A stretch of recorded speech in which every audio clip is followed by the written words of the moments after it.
الذكاء الاصطناعي بهلوس زيه زي الناس، كيف وليش وشو الأسباب؟ بداية مرات أنت بتكون تحكي مع برامج الذكاء الصناعي في موضوع بتلاقيه صار يجاوبك في موضوع آخر، هذه هي اسمها الهلوسة.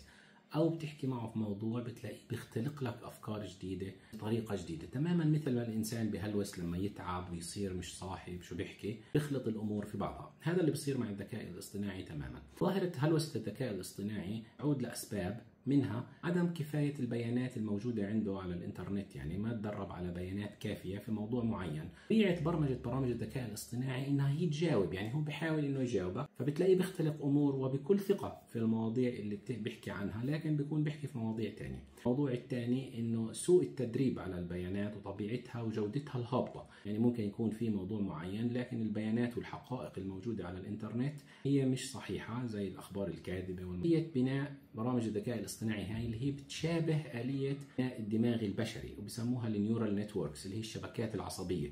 فعمليا آلية بنائها مشابهة لبناء الإنسان، فهي تقريبا يعني بشكل مبسط نقول بتمر بنفس مرحلة نقول التعب والخلط اللي بتصير في العقل البشري بتصير في برامج الذكاء الاصطناعي. فظاهرة الهلوسة هذه، هلوسة الذكاء الاصطناعي، بتدعونا إلى إنه إحنا مش كل شيء بنقرأه على الإنترنت نصدقه، ويجب علينا إنه ندققه.